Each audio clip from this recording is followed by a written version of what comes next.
Монгол улсын үндэсний номын сангаас толилуулах нь.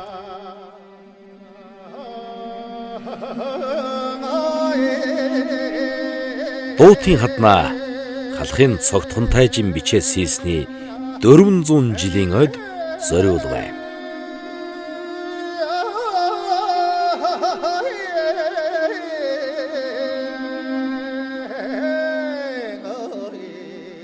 Цогт хунтайжин санаашрал.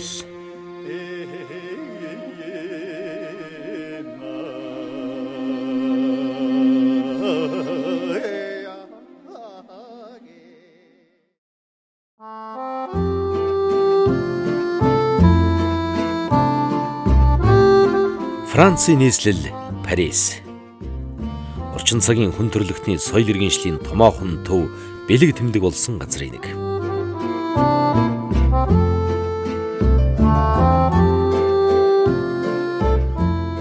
Эйфелийн самхаг, Шон де Марсаас холгүй орших Нэгдсэн үндэсний байгууллагын харьяа боловсрол шинжлэх ухаан соёлын байгууллага буюу ЮНЕСКОгийн төв байр.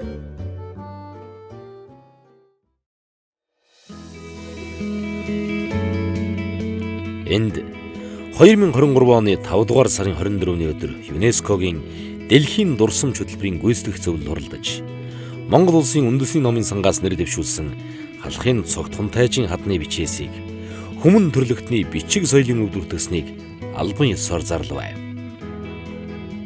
Энэ бол гагц монголчуудад ивэ Монголын бичиг соёл тайртай дэлхийн хүн бүрийн хувьд чихэнд чимэгтэй олон жил хүлээсэн баярт мэдээ байлаа. Дуутын хадны бичээсийн 400 жилийн ойн босгон дээр бүртгүүлж амьдсан нь уг явдлын ач холбогдлыг уламж өсгсөн юм. ЮНЕСКОгийн дэлхийн дурсамж хөтөлбөрийн дэд хорооноос цогт хунтайжин бичээсийг бүртгэхийг дэмжиж гүйцэтгэх зөвлөлдөө илгээсэн бичигтэй. Иргэншсэн олон улс түмний дундаас ялангуяа эсхий туурхтнууд хизээнээс явдал түүхэ хад чулуун дээр сийж ирсэн бөлгөө. Тус хадны бичээсийг Монгол бичиг хэл зохиолын хамгийн яруу хийгээд чухал дурсгалын нэг тооцдог юм. Монголчууд хүчин давтаж уламжилт бичиг үсгээ халах үед энэхүү хадны бичээс нь тэдний хувьд үндэсний ухамсар, соёлын дархлаа, эрх чөлөөний чухал бэлэгдэл нь болсон юм хэмээн онцолжээ.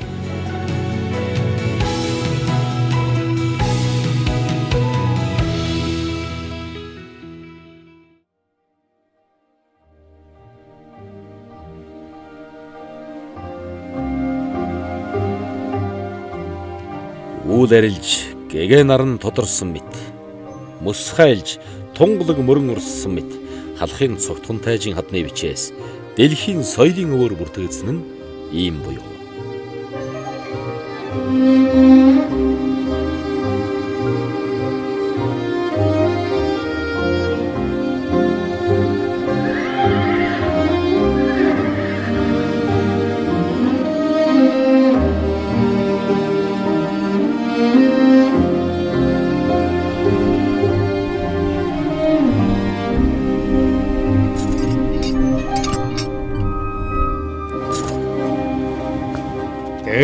Тэнгэр хааны ахуй хийгээд дэлхий дэх хаан богсын ахуй асар дээр дорын ялгал бол боосвэр жаргал хайрлал хоёрын гагаал нэгэн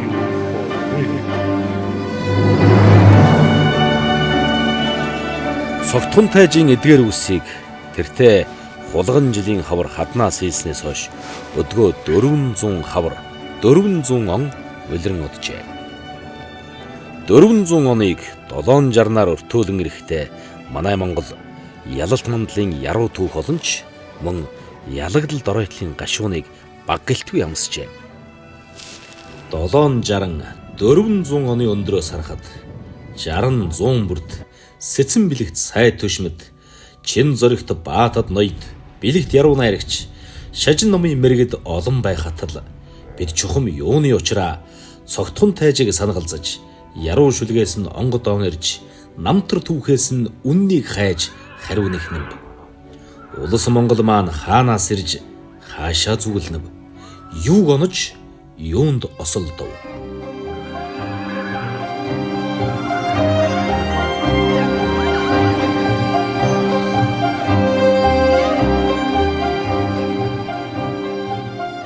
Энэхүү баримтат киног Цогтхон тайжийн санаашрал хэмээн нэрийдээд түүний цадиг намтар толбогдох дурсгалт газрууд болох Сагаан байшин, Хар бухын балгас, Дуутай хад, Туул голын сав газраар 5 бүлэгт хуваан үзэгч олныг аялуулж, ээгээрл санаашрлын танин барих, түүхийн мөр улбааг тодотгон ээдрээ зангилааг тайлахыг оролдлоо.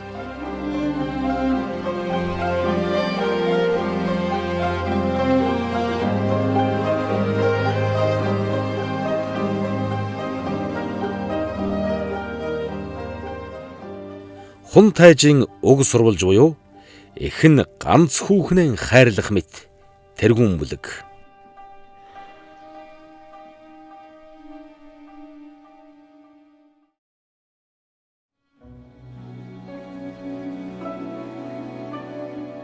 Цагаан дахиад жилийн намрын ихэнх сарын 21-нд цогт тайж Хангай хааны цэцэрлэгийн хойд агууланд авлан хоёрт халтран унаад өндөр дээр гарч байхдаа зүүн зүг харан сэтгэлдээ маш уйлж халагут авг ихч юугэн санаж ийм өгүүлээд уйллугаа.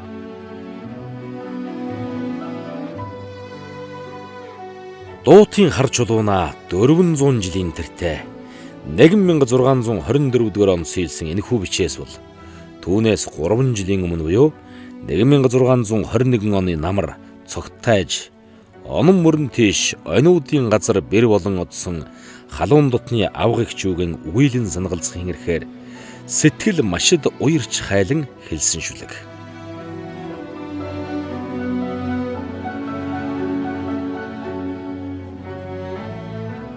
Цогтой чухам яагаад авгагчээ ин санагалзан уярахын учрыг тайлж өчиг сэжмийг хөөж үзвэл түүний угсаагаар бол удам судрабэр түүхэн сурвалж гэрийн үеийн бичмлүүдээс тодорхойлоо.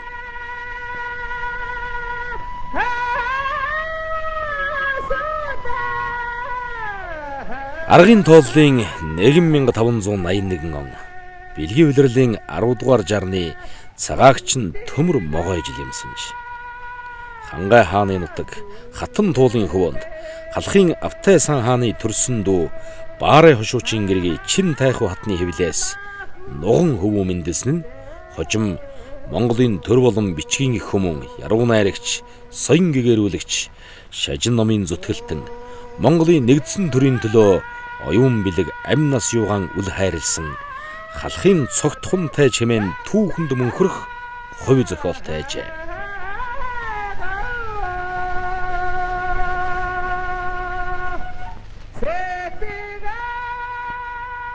(2024) онд Монгол улсын үндэсний номын сангаас ЮНЕСКОгийн Аз намхан далайн бичгийн өвд өртгүүлсэн халахын 7 хошуу 4 аймгийн ноёдын гэрийн үеийн бичмэл дээрээс цогтхон тайжийн нэрийг олж болно.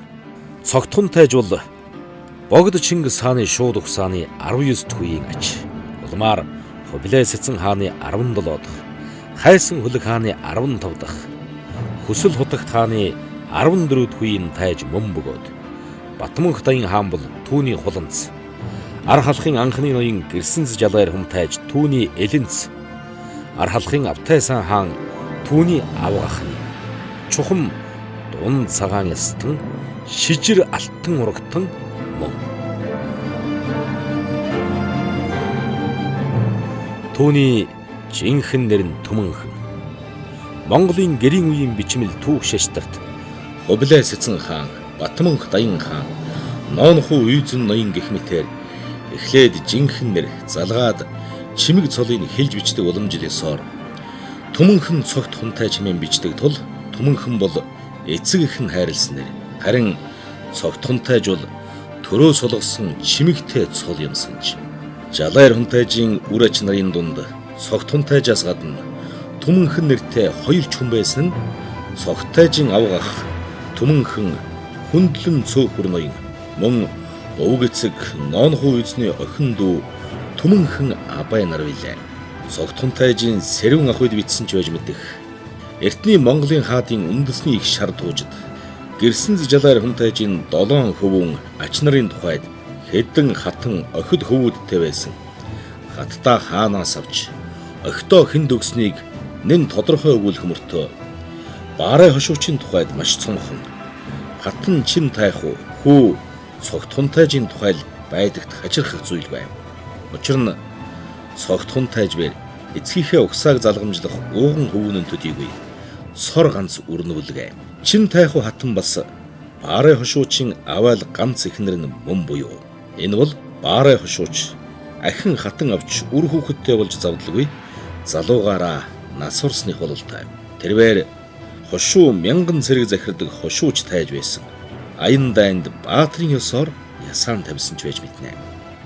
Харин халуут авга ихчүүгэн хайрлан санахын тухайд шар туужид баарай хошуучийн дүү Тулуу Ябайг онуудын түмэн засагтын авга бүхэд өгсөн тухай байдгийг үзвэл цогтхунтай чухам онуудын газар бэр болон очсон онон мөрөнд сууга халуун дотны Тулуу ихчүүгэн санагалзан дурсган ирэхээр ил алдарч үлгэн зохион хайлжээ.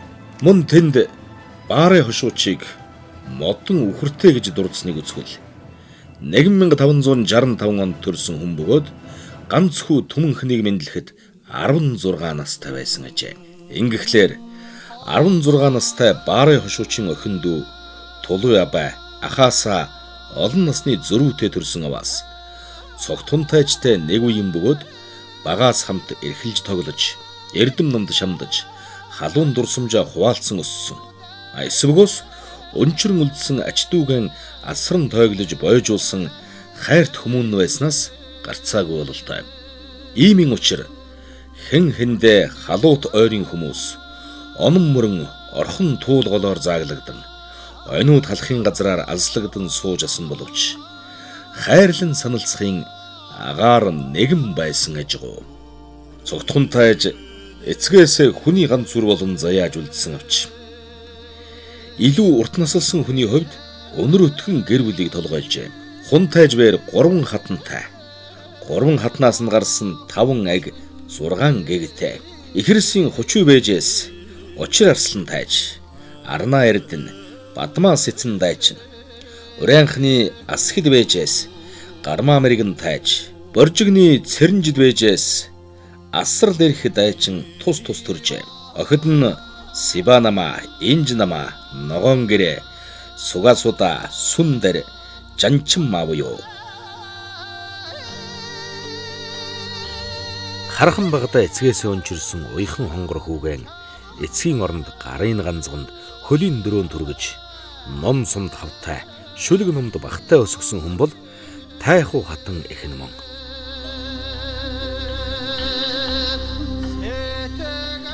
Цогтхунтайж хожим халуут авга хичээн.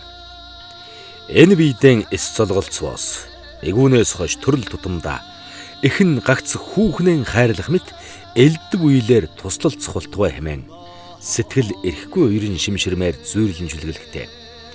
Хүний ганц үр ихтэй ямархан эмзэг эрхэн болохыг хайр илбэрэл төгс хатан ихээрэн үлгэр болгон жишиж хэлсэн байхаас зайлахгүй. Ийхүү бид хунтайжийн хадны бичээсний халуут авга ихч эхэн ганц хүүхнээ хайрлах мэт хэмээх үгсийн сэжмээс хөвөрдөн түүний угсаа гарвал удам судрыг тодолж болохгүй заа.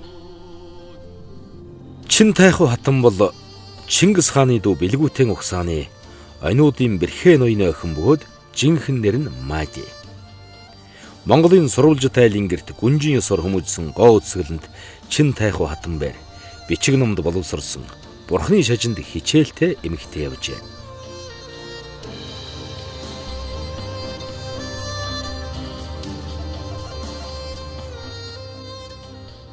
Хөх хотын ширээт сурж бээр Эрдэнэ зууд өргөдөн суух зуур 1618 дугаар онд Цогтхунтайж чин тайхуу хатны захиалгаар төвдийн их яруу найрагч Милрэби намтрыг монгол хэлнээ яруу тансаг болгохдаа Бурхны шашныг дэлгэрүүлэхийн тулд дурдсан бүгдээрт нэр алдрыг маш туулсан будангуй уйлыг сайтар твцсэн буянт чин тайхуу хэмээн магтсан байдаг.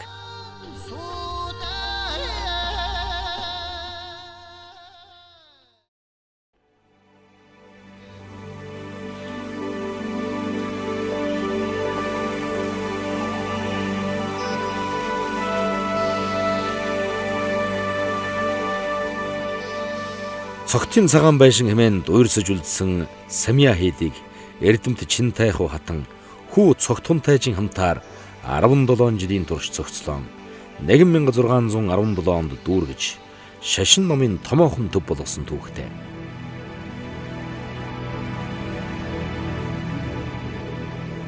Цогтын цагаан байшин буюу Монголын бурхны шашин хэмээх дэд бүлэг.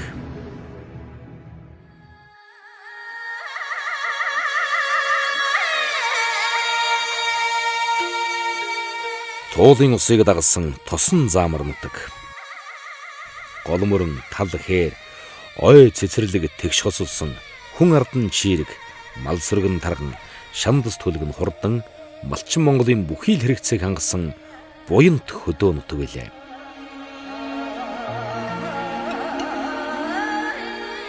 Энэ бол алдарт Цогтын цагаан байшин.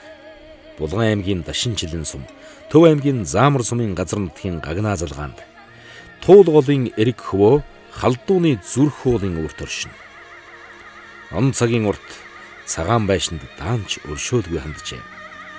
Нутгийн малчид эвдэрхий цагаан байшин гэж ярьдаг байсан аргагүй юм гэж шүүр салдмаар.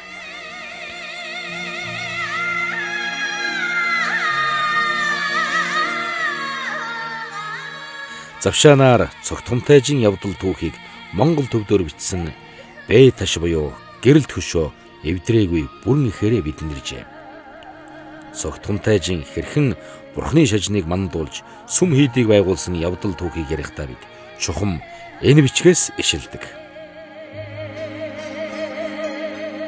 Бэй ташд бичснээр бол энд 400 гаруй жилийн тэртээ халахад гайхагдсан үдсгэлэнт сайхан Самиа нэрт улааны хийд цогцлон байжээ.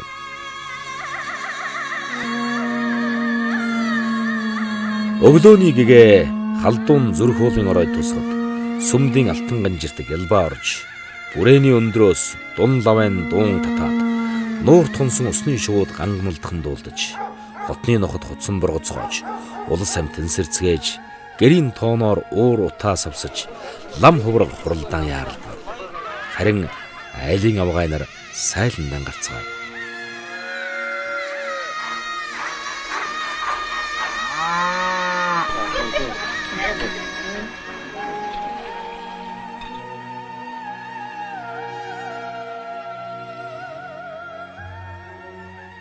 Анх сэтгэшгүй чандман сумыг барьж эхэлснээс хойш эххүү хоёрын 17 жилийн шамдал хичээлээр хийдийн 6 сумыг 1617 он гэхэд бүрэн цогцлоожээ.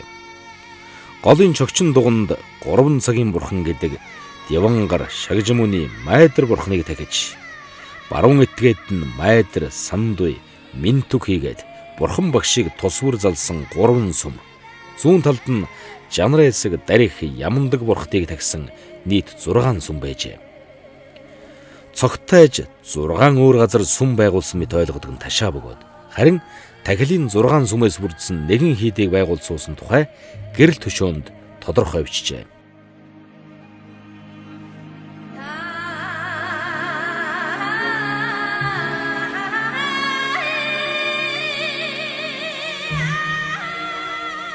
Цогтунтайжин хошуу нутаг, орхон туулын бэлчир, Хангай хаанаас эхэлж өмнөд хязгаар нь элсэн манхан говид хүрнэ. Албат харьяат нь эртний Монголын горл ус гэрүүд. Горл ус гэрүүдийг Жалайр Хумтайжин хатанхай их тайху аваал нөхрөө насварсны дараа Цогтайжин өвг эцэг Ноонху үйзэн ноёнд хувь болгон өгсөн байдаг. Бэй ташд хятадын мэргэн чулууч мөн горл усын чандам новш, горл усын чимэх дархан, гэрүүдийн хүнд дархан зэрэг хүмүүсийг онцлосныг үзэхэд Самиа хийдийн барилгад хятад урчуудаас гадна бас хүү нутгийн ард горл ус гэрүүд ажлын голыг нугалсан бололтой. Үүнээс 10-20 жилийн өмнө барьж цогцлоосон Бат Эрдэнэ 100 хийдийг барихад хятад барилгачид мөн оролцсон байдаг. Энэ Бэй таш чулууны төвд бичгийг 1618 онд Цогтунтайж Чинтайху хатны захиалгаар Мялын буман дуулыг монгол хэлнээ хөрвүүлсэн Ширээтэд сорж бичсэн нь тэрбээр мөн эххүү хоёрын урилгаар Цогтын цагаан байшин Самиа хийдэд сууж шашин номын үйлийг дэлгэрүүлж байсан нь илэрхий. Гэтэл Ширээт сорж бол Монголын шарын шашны өлгий газар гэж хэлж болох Хөх хотод суудаг. Мөн 3 дугаар Далай ламын шав итгэмжит төлөөний хүн байсан гэхээр тэр үед Монголд улаан шарын ном 50 найрсаг оршиж байсны шинжээ.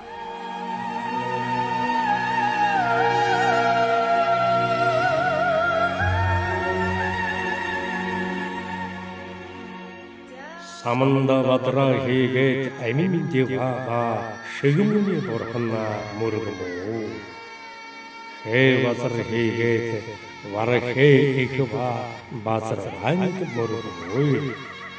Мани батмэхум, мани батмэхум, мани батмэхум. Шингис хааны үр очир хааны ач халахын согт тайчин зарилгаар дайчин хя гуин баатар хоёр Монголын хотогдох хааны учраа Шингис хааныг төрсөн усан мөрөн жилээс янагш 464 жил болсноо. Жилийн их модон хулган жил. Сарын их гал барс сарын 15 их цагаан өдрөө хас эрдэн мэт хатанд бичвэ. Халахын цогтхонтайжин хадны дунд бичээс нь Хутагт хаан зориулсан бичиг учраас эдгээр бурхтыг Хутагт хаан хатны хамтаар авшиг хүртсэн дарааллаар буюу хаан төрийн ёсоор эренбэлсэн бурхад гэж үзв штэ. Нэгдүгээрд хамгаар сайн гэгч Саманд Бадраа буюу Самгардаар Саманта Бадраа төвдөр гүн самбуу болвоос хөхөвит бодсодва бөгөөд тарны ёсны дээд шүтэн нүлгөө. Хоёрдугаард саглашгүй гэрэлт гэгч амин даваа буюу Самгардаар ами таваа болвоос урт насны шид өвдөс сойрхогч авид бурхан. Гуравдугаарт шигэм үний бурхан багш. Дөрөвдүгээрт баясгаланд очир гэгч хэ базар буюу Самгардаар хэ бажра болвоос тарны ёсны тэнцэшгүй дээд догшин сахиус үлгөө. Тавдугаарт варахэ их буюу Самгардаар Важра варахэ болвоос охин тэнгэр бодсодва.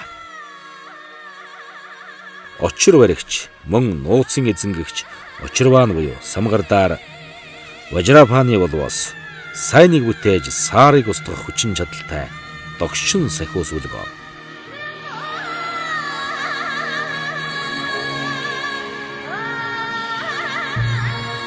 Дуутын хадны дунд бичээс нь дурдагдан буй эдгээр бурхтаас Шагжмүний бурхан багшаас бусд нь бүгд тухайн цагт Монголын төрч шашин байсан улааны ёсны сүм хийдэд тахиж ирсэн эртний нууц тарнын хиндүү шашнаас улбаатай хагас амирлангуй мөн догшин дүртэй хангал сахиус бясалгалын ядан бурхад. Монгол орноо бурхны шажин анх нууц тарны ёсоор дэлгэрсэн.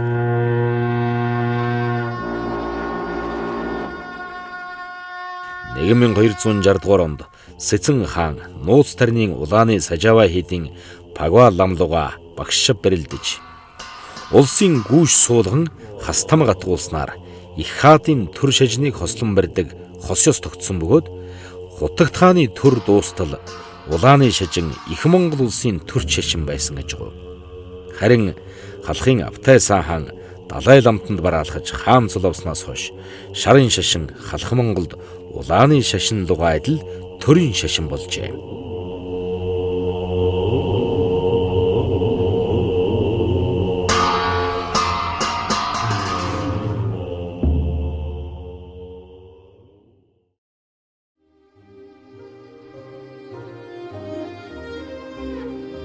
Дуутай чулууны бичиг Хутагт хааны учир хэмээх гутгаар бүлэг.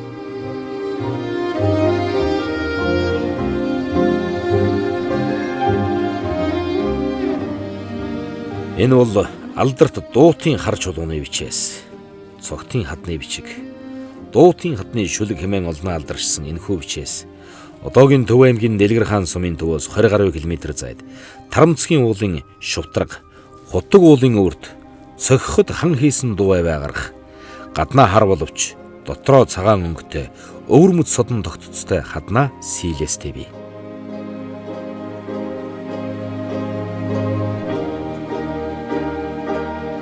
Дуутын хадны бичиг 3 тусдаа бичээсээс бүрдэх бөгөөд тэдгээрийг улс амьтан хэмжээгээр нь их дунд бага бичээс гэж амарчлан хэлж заншижээ. Энэхүү газар Хунтайжийн зарилгаар хаданд бичиг сийснийг үзвэл Цогт Хунтайжийн хошуу нутгийн өмнөд хязгаар энэ нутаг хаваар байсан болов уу?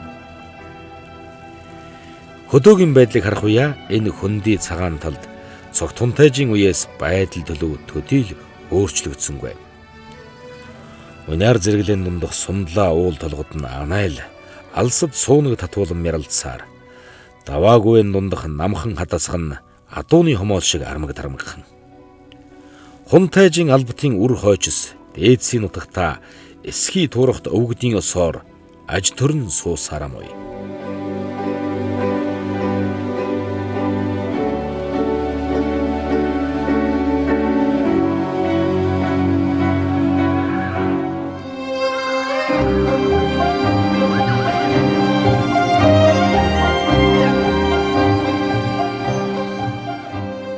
Хас эрдэнэ мэт хаднаа 400 жилийн өмнө сийлсэн шүлэг бичээс тугаархан цагаан цэр дээр бичиж өргөсөн мэт тодхон зайлалзаж хүний нүд баясгаж сэтгэл хөгжөөсөөр тал хээрийн анир чимээгүй гэж агнаарахад алсад алах цүүцний зөөлөн тогших чимээ сонсдох шиг. Хаврын тэргүүн сар гарч өрн цаг хэлсэн ч хөндийн жавар арилах яагаач вэ? Шөндөө яггүй жиндүү хонох өдрүүдэд Хунтайжийн шадар нөхөд Дайчин Хя Гүн Баатар хоёр эзнээсээ тушаал авч хаданд бичээс сийлэхээр энд буудалцгаажээ. Чингэхдээ Дайчин Хя дүү Амар Хяг дагуулan иржээ. Дунд бичээсийг жилийн эхэн хулган жил, сарын эхэн барс сарын 15-нд, их бичээсийг 18-нд сийлжгүй. Барс сар бол манай монголчууд Богд Чингисийн үеэс аваад цагаан сарын баяр шин жилийн тэмдэглэдэг хувь сар үлгэ. Төр төмбөр ёс ямбгар. Тэд гурав эхлээд өдрийн сайныг өнжин хүлээж хаврын тэргүүн сарын шинийн 15-ны үлзий цайн өдөр Лэгдэн хутагт их хаандан зориулан дунд бичээсийг сийлж гүйцээсний дараа их бичээсийг 3 өдрийн дотор сийлж дүүргэжээ.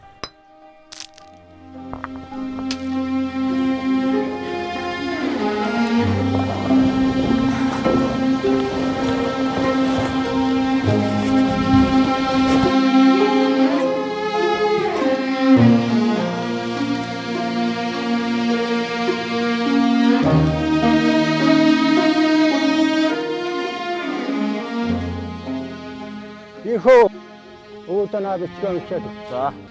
Цогт Тайж Хангай хааны цэцэрлэгийн хойд агууланд авлан хоёрт халтраан унаад өндөр дээр гарч байхдаа зүүн зүг харан сэтгэлдээ маш уйлж халагут авг ихч юугэн санаж ийм өгүүлээд ойлдогоо. Тэр Тэнгэр хааны ахуй хийгээд дэлхий дэх хаан богдсын ахуй газар тэр дорын ялгал болбоч жаргал хайрлал хоёрын агаар нэгэн бой. Агнестайн агуй дэх бодсод ваннар хийгээд алтан дэлхий дэх бод сэтгэлдэн хоёрын ахуй газар ангид болбоч асрах нэгэн сэхийн агаар нэгэн бой.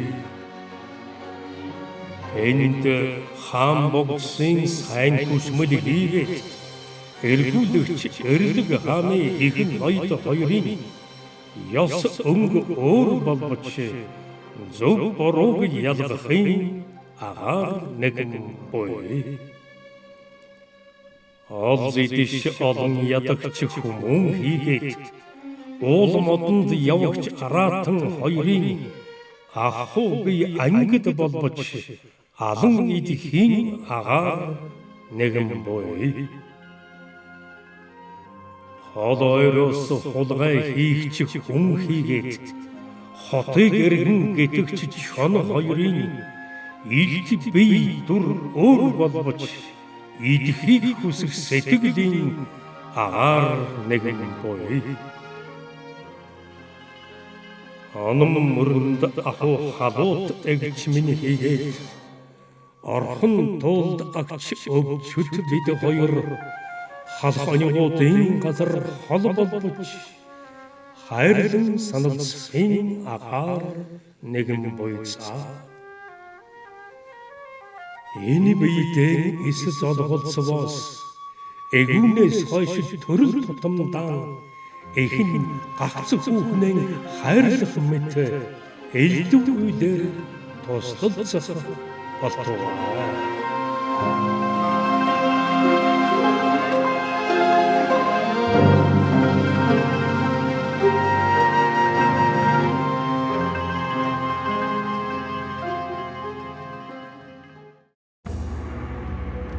Их бичээс нь цогтун тайжбэр эртний нартаж агар цас төвдийн Галидас Шантидива Мялбогдын шүлэг дуунаас онгод оюунаас сэргээж тэнгэр газар бурхад хүмүүн хоёрын холбоо хамаарал хорвоогийн язгуур мөн чанарыг шүлэг уянгаар дэнслэнгээ улас гэр юугэм бод сэтгэлийн өсөөр шудрагуу засахын учир юг хэлсэн ажгүй.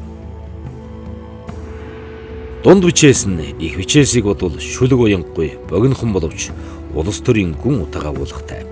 Энэ бичгийг 1604 онд Хутагт хаан Монголын их хаан суусны 20 жилийн ойг тэмдэглэж сийлсэн бөгөөд цогтхон тайж Хутагт хааны барьсан их хааны эхэлсэн их Монголын нэгдсэн төрийг сэргээх шин засгийн бодлогыг төмөн олондоо ухуулан тунхагласан бичиг юм.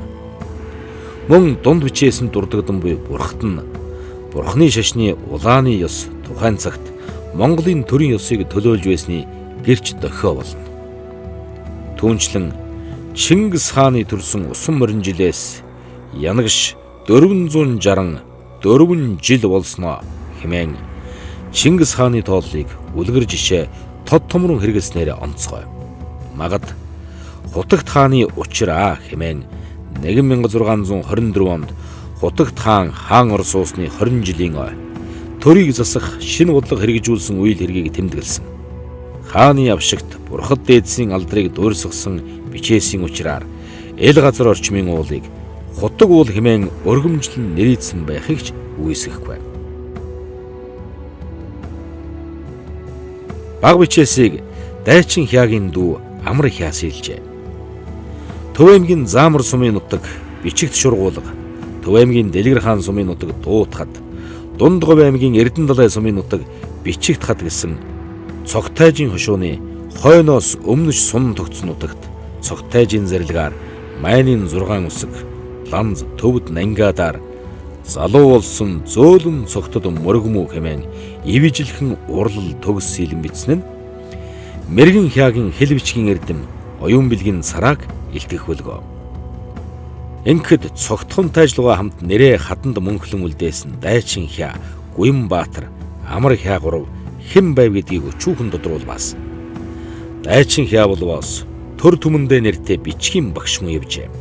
Тэрээр сахарт сууж Хутагт хааны зарилгаар хөлгөн судраг анжуурыг монголчлох ажилд гардан оролцож байсныг Монгол улсын үндэсний номын санд байдаг Шунхан Ганжуурын Элдвийн аймгийн 11 дэх Даавитийн төгсгөлийн үгэнд энэ тухай тодорхой өгүүлсэн байхагаад Дайчин Хяа багш хэмээснээс тодхон харж болно. Тэрээр цогтхон тайжийн дэргэд суудаг Хутагт хааны бие төлөөлөгч байсан байж мэдэх юм. Тийм бол Дайчин Хяа дүү Амар Хяагийн хамт хааны албаа үнэнч гүйцээж байсны нэг гэрч нь энэ бичиг буюу. Харин Гүн Баатрын нэр өөр бичигт байдгүй учраас бидний мэдлэггүй хэн. Гэхдээ манай монголчууд Баатар цолыг хүнд зүгээр өгдөггүй байсныг мэднэ.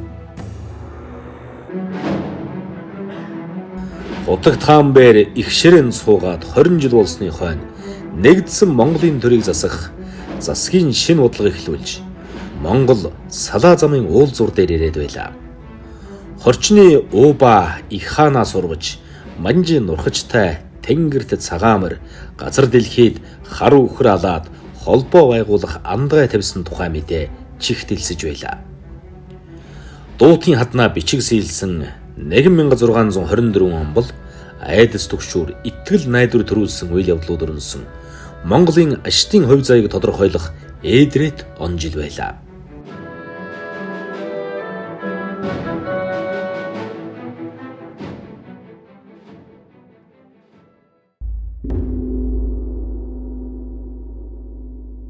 Хар бухим балгасан халах түмний цааз хэмээх дутгөөр бүлэг.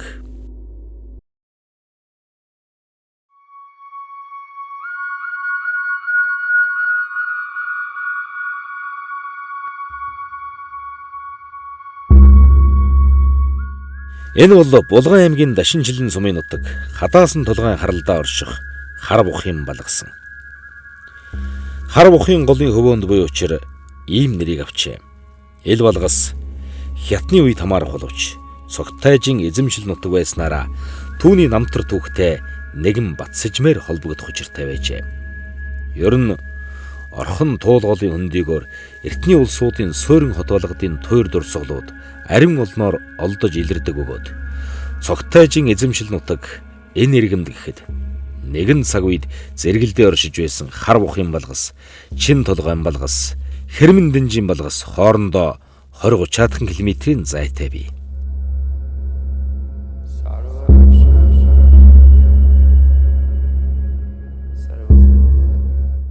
10-11-р зууны хятны үеийн эл балгасыг 16-17-р зууны үед сэргээн босгож, бурхны шашны сүм хийд сад сувраг босгож, хурал ном явуулж байжээ.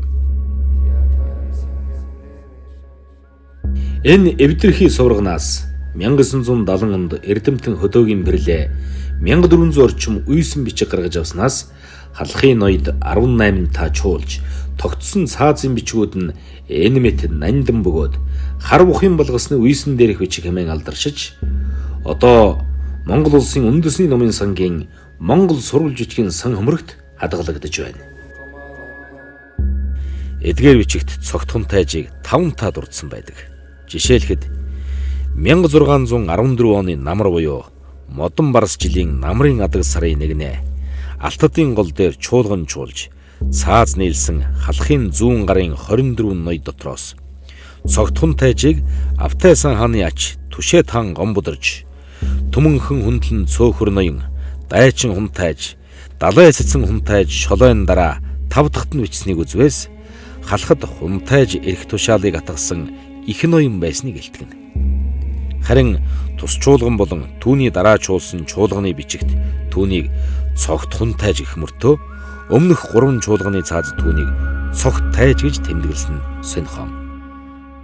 Намрын адаг сард Алтадын голд чуулахаас хэдхэн сарын өмнө буюу 1614 оны хавар сайхны сүмийн өмнө нийлсэн цаазын бичигт түүнийг цогт тайж гэж бичсэн байна. Тиймээс 1614 онд хавар намрын завсар тэрбээр халахын засгийн газраас хун тайж цолоор шагнуулж зэрэг жинс албан тушаал дэвшсэн гэж лавтаяа хэлж болох үзье. 1614-р он бол тэрбээр эхийн хамтаар эхэлсэн Самиа хийдийн барилгын ажил дүүрэх шатанд орж хун тайж чухам хошуу нутагта улимий бат суусан оргил он жилүүд байлаа. Цаашд ч үйл хэрэг нь сайн сайхан бүтэж Монгол орн амгалан тайван байх мэт санагдав. Гэвч хожимын явдал буруугаар эргэснийг түүх бидэнд хөөрнө.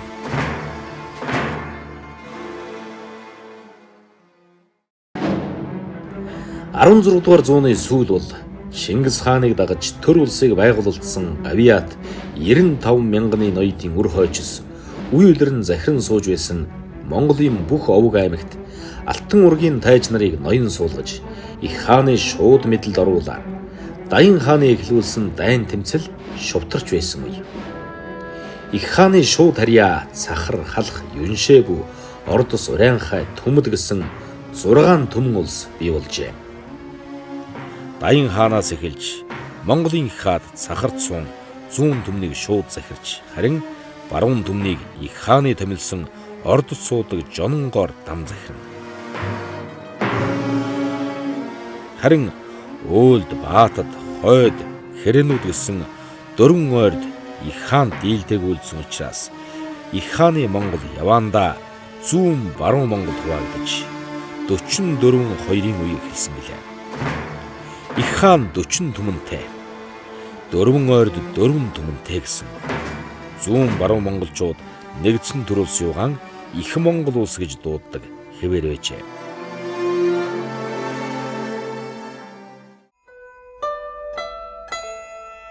17 дугаар зуун гэхэд хүчирхэг явсан даймын улс сүр сүлд муудаж нэгэнт уруудах замдаа ороод байсан бол харин Монголд Цахараас бусад 5 түмний ноёд Их хаанаа Цахарын хаан гэж дууддаг. Алба татвар барих хаан цааргалдаг болсон цаг билээ. Ийхүү Их хааны засаг суларч Их Монголын төр жижигэр байлаа.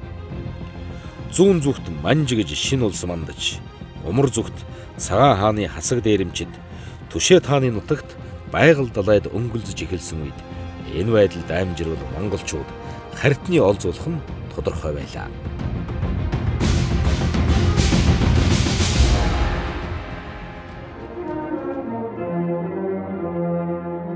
1604 онд 16 наснда Их хаан суусан Лэгдэн хотогт хаан бэр 1624 онд хаан ор залгасны 20 жилийн ойн дээрээ насан 36 хүрээд энэхүү улс төрийн завхарлыг эцсүүлэхоор шин засгийн бодлогыг эхэлж даян хэмээх Их Монгол улсын дэлхийн чанарыг эгэн сэргээхээр зориг шулуудсан гэжээ. Хотогт хаан Чингис хааны байгуулсан тулгар төрийн ёсыг дагаж Алтан ургийн ноёдын өөртөө төр барих эрхийг хязгаарлаж тэдний дээр өөрийн томилсон дарга нарыг суулган эсэргүүцсэн нэгний хошуу нутаг цол хэрэгмийн хураадаг боллоо.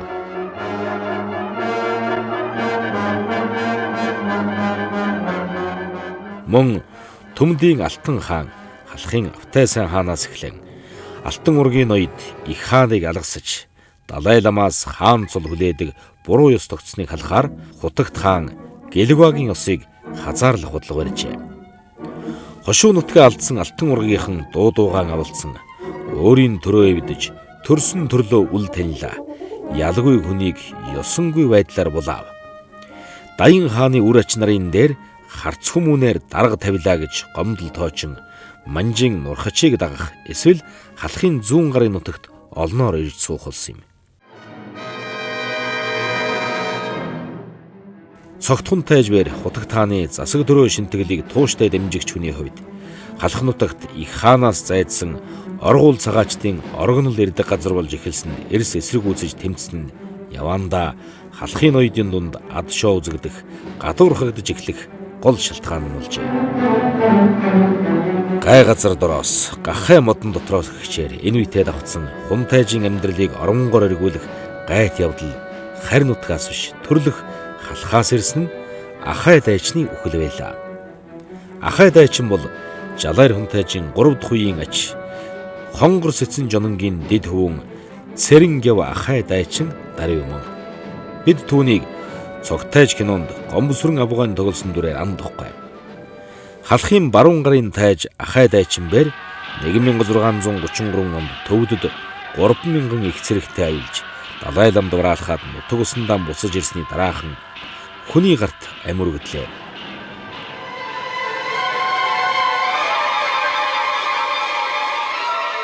Энэ хүн амны хэрэгт Цогтхон тайжийн нэр холбогджээ. Энэ явдал халахын зүүн баруун гар даяар цочоосон хэрэг боллоо. Халах ноёдын үгээр бол Цогтайж Манзуушрын хүрээг тогтолсон л юм. Шашин төрдөг эм хийсэн л юм. Халах долоогоос буруулсан л юм. Гэвч Цогтайжийн явдал түүхийг халуун мөрөөр нэхэж дэлгэрэнгүй шудраг битсэн гэдэг 5 дугаар Далай ламын намтар зохиол. Ахай дайчныг Цогтайжийн хөвөн Арслан тайж хуурч алсан. Далай ламтан талигаачийн хойноос ерөөл уншсан гэж бичснийг үзвээс. Хун тайжийн ууган хүн хэргийн гол эзэн байж. Цогтхон тайж тус хэрэгт шууд биш дам холбогдсон хэдий ч хошууны тайж учир чухам түүнд төрлөөн алсан ялт болгожээ. Тэр цагт халахад тайж хүний гараас амир өгдөл буруутны хошуу нутгийг хурааж хөөгд. Хураасны талыг амир өгдсөн тайжийн арга иртөх хатуу цаацтай байжээ. Энэ бол 1614 он буюу модон барс жилийн намар Алтадын голын чуулганаар нийлсэн саазын бичиг. ноёд биеийн алалцваас хар биеийн хөөж орхий хамаг улсыг авч хуваай хагасын алуулагч ноёнд өгөй. Тус цаазад нэгдсэн ноёдын дотор цогтхон тайжийн нэр байна. Нэгэнт халахын хаад ноёдтой харьцаа муудаад байсан цогтхон тайжийн хувьд ахай дайчны үхэл чухам гал дээр тос нэмсэн мэт хэрэг боллоо. Ноёд араашудан хавирцгааж байлаа. Хошуу нутгаан хураалгаад хөөгдөхүү эсвэл албат иргэдээ аван халахаас зайлан удах уу? Ийн бодлого бол суусан хүн тайжаас зам хаан тэргүүтээ төвдийн засгийн газар өмг гуйж төвдөд сэргээн оруулж улс орныг амаржуулж өгөхийг хүссэн албан бичиг ирж мөн Монголын хутагт хаан бэр их цэрэг албат харьяатан аваад Хөхнуурт морилж явааг мэдээд тэрбээр Хөхнуур цас төвдийн зүг хөлгийн жолоозуулахар шийджээ. Цогтхон тайж тухайн цагийн Монголын улс төрийн байдлыг сайн мэддэг. Өргөн цар хүрээтэй сэтгэдэг үний хувьд Даян хаанаас хойш 6 түмнийг өөртөө засах хэрэгтэй ноёлд суусан тайж нарын онцгой эрхийг даруй зогсоохгүй яваас Монголын төр улс жижигэрч яваандаа бусдын идэж болохыг ойлгож байлаа. Тиймээс Хутагт хааны эхэлсэн Монголын шашин төрийг шинээр засаглах бодлогыг тууштай дэмжиж хүчээ өгсөн. Чингэхдээ тэрбээр өөрийн эрх хямбнаас татгалзахад бэлэн байлаа. Харамсалтай нь Хутагт хааны хамтаар эхэлсэн үйл хэргийн гүйцээж чадаагүй нь чухамдаа Монголын эмгэнэл болж төгсснийг түүх үргэлжлүүлэн хөөрнөх болно.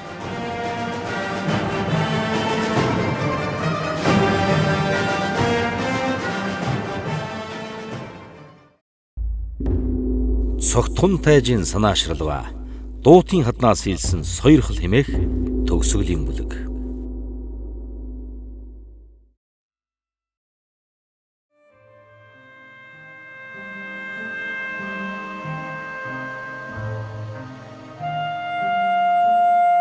Заамар нутгаас уламжлагдаж ирсэн болон харагчин дахиажил буюу 1633 онд бичсэн 16 шатн бүтэн олдсон шүлгийг цогтхон тайжийн уянга шүлэг гэж үздэг. Цогтхон тайж өр хар загас өгөөшөнд орон тарчлахын адил халахын ноёд тавчигдах хатуу цаазад шахагдахын эрхээр адал мал албат иргэдэн аван уугуул ус хатан туул суугуул нутаг хангай хаан юугаан орхин алс холын Хөхнуур тийш хөдлөхийн үес сэтгэл зүрх нь уярын шимширч төрж өссөн нутаг усан багтан шүүр салдаж их Монголын хаан төрийг төвшөтгөн засах Хутагт хааны шин засгийн бодлогыг шулуудах их үйл хэрэгт нэгэн мөрийн хүчийг өргөж элдв самууныг зайлуулж ирээд эсрэгэндээ мен дээр эгж ирэхийн эгэн зулгахын өрөөл талбиж уярал гуниг халуун илгээр дүүрэн санаашрал шүлэг уянгыг хайлан үлдээжээ.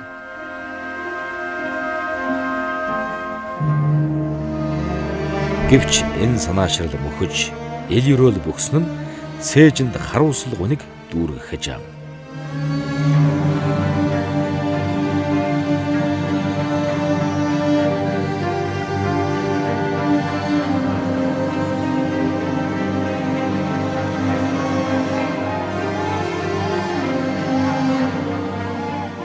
Цогтхон тайж адуу малаан туун ботготыг уйлуулж албат ардаан аван богтохтыг уйлуулж төрсөн элгэн нутаг усан орхин нэгдсэн Монголын төрийн төлөө 1633 дугаар онд Хөхнуурыг зорьсон авч Хутагт хаан 1634 дугаар онд эдгээр 45 наснда гэнэт тэнгэрт хайлан одов.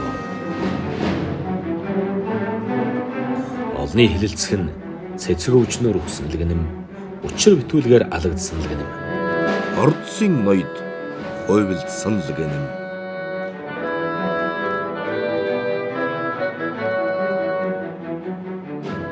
Одоо цогтхон тайжийн хувьд Хөхнуур төвдийг дайлах нь үхэж сэхэхийн тэмцэл аз мэдсэн хэрэг боллоо. Тэрбээр зорьсон хэргийнхээ төлөө Хөхнуурыг эрхэндээ хурааж өөрийн халах хошуу албатан эмхлэн засаж суусныг 1637 оны өвөл хошууд халах ойрдын холбоот цэрэг дайлаар ирж их байлдаан болов.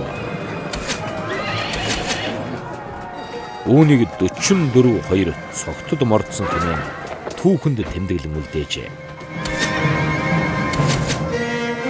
Энэ байлдаанд цогтхон тайж 56 наснда Баатар хүний ёсоор өхөв.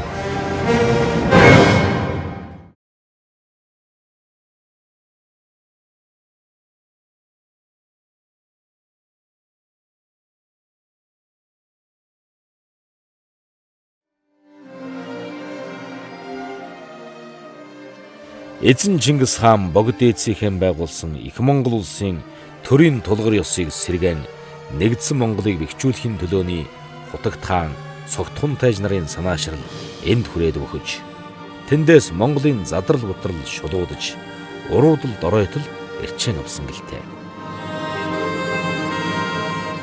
Тэрээр хойч үеидэнд их хэргийн төлөө хувийн хэрэгэн зольж өргөсөн тангараг үзэл бодолдоо үнэн чавхын жишгийг үзүүлсэн юм.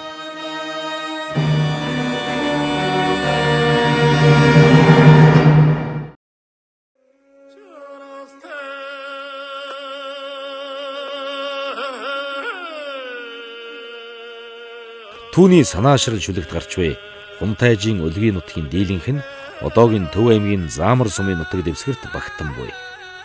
Заамар сумын төвөөс баруун өмнө Дулаан, зүүн хойно Сэрүүн хэмээх улирлын бэлчээр нутаг өвлжөхөд өгнүүн амгалантай, зусхад сөгнүүн жаргалантай оршин.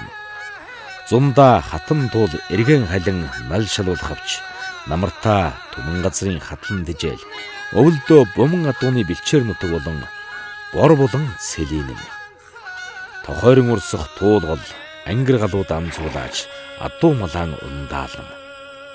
Цэцэрлэгийн хойд ууланд авлан явсан хуйгт халтар алдарт хөлөг мөрийг оршуулсан домогтой бор болонгийн долоон довн торой халсаас тодорном. Сэрүүнд зуссан айлын хоньны хөөхөд малын бэлчээрээр биеийг булхан тоглож гэмээн таарсан тойрон бүрдэнд тогруу шувуу намар орой буцхаа мартан үдэлнэ. Дайчин хя Гуян Баатар амар чолонбэр доргонтын шувтрах үзүүрийн бичигт шургуулгын байц хисаана Монгол ланз төвд нангадаар сэлсэнчлэн залуу болсон зөөлөн цогтод мөрөгмөө. Ангөрөө аян замд алсын бараа харсан цогтөндөр хаттан зэмсэгтэн сүндэрлэм.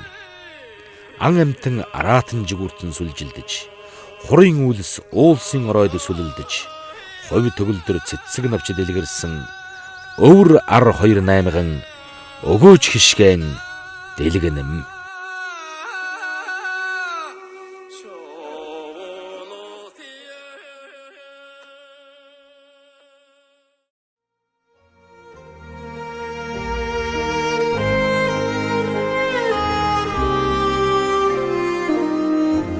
Дулаан Сэрүүнд тоглон суусан нутаг мөнөө дуурсан санах дуут бар болон мөнөө тохойрон урсах туулын гол мөнөө тоглон наадсан долоон давцаг мөнөө биеийг болгосон бүрд тойрон мөнөө билгүүнийг шүүсэн бичигт байц мөнөө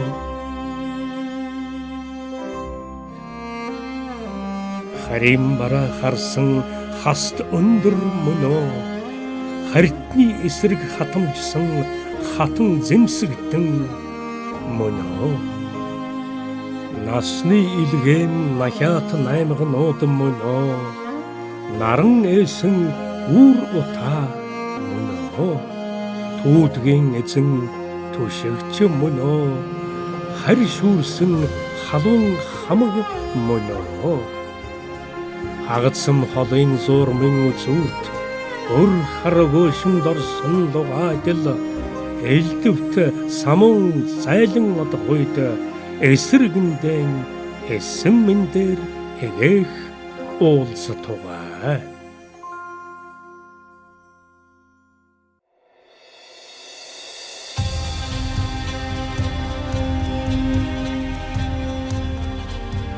Халахын түмэнхэн цогтхон тайж холих 400 жилийн тэртээ дуутын хаднаа Шадар хя Итгэлт Баатар бэлэг түшмдэрэн сийлүүлэн хойчин бидэнд нэгдсэн Монголын төрөө эрдэнэ мэт хайрлаж явахын гэрээ суулгаж Монголын хутагт хааны учраа хэмээн хас эрдэнэт хаданд сургаал соёрхон талбиж алан эдхийн шунал асрах нэгүүлсхийн сэтгэл жаргал хайрлалыг дээдлэх тухай зөв бурууг ялгахын ухааныг нумалсан нь өчигдөрхөн цагаан цэр дээр бичиж өргөсөн мэт цагийн саалтыг нэвт туулан гэрэлтэн тодорсоор байна.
Ораваттай морти.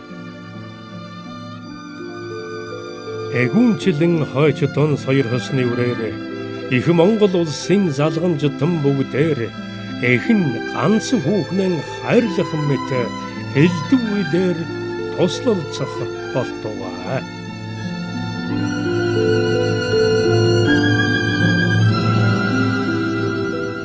Залуу болсон зөөлөн цогтод мөргөмөө